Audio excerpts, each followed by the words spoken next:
Hey everyone, and welcome back to another video on Lumber Capital Log Yard. Today we're going to be exploring the importance of end coating your logs before milling them. If you know anything about lumber, whether you do or don't operate a sawmill, you've probably heard of this technique. Without further ado, let's get into the video.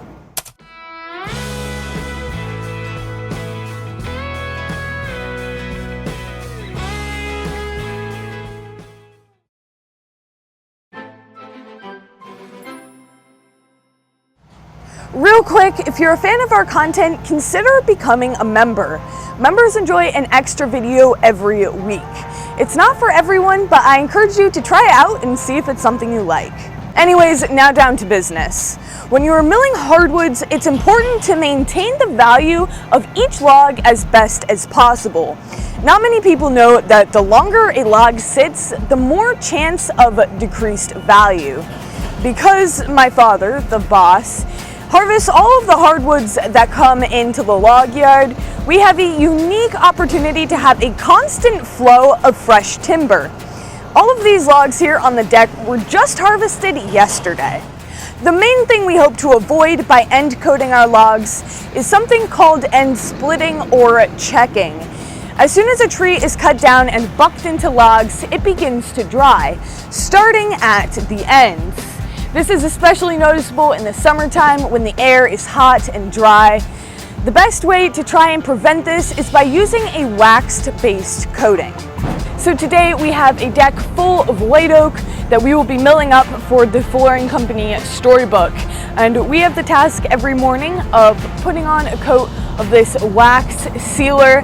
And one issue that I do have is that the logs, the ends of them, are just so filthy because they've been drug through mud and stones and all that through the woods, right? You guys know what that looks like if you've watched any of the boss's logging videos. But I usually just take a brush and brush off the ends of these logs a little bit so I'm not getting all of that stuff in my paintbrush, and it can stick and really adhere to the end of the logs. I'm gonna open this up and we'll get to painting this on. I only have one paintbrush, so Jade can't help me. That's how the whole week has been, me just having to paint it on because we're down a brush. But anyhow, this stuff goes on white, and then as it dries, it clears.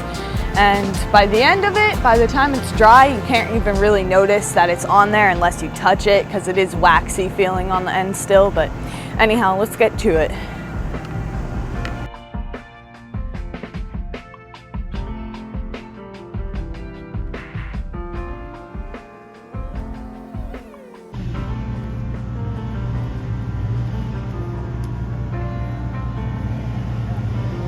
So technically you don't have to do the whole log, just the center. You can leave the rim undone because that will come off as a slab, and the slabs don't need to be waxed.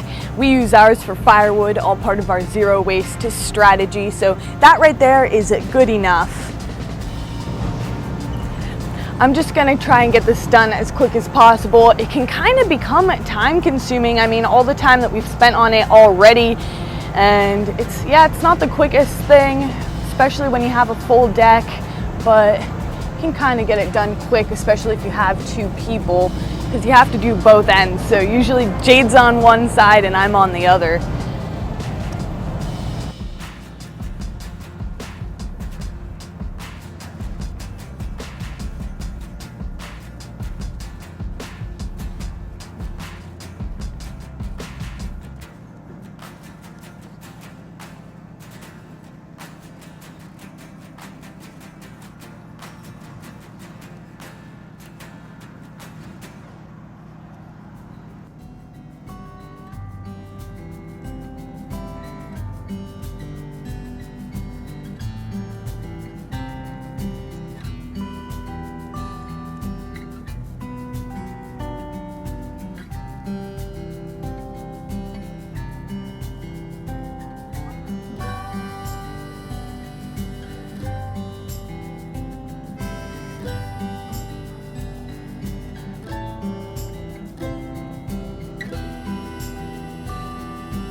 That's it for today's video, everyone. I hope that you enjoyed.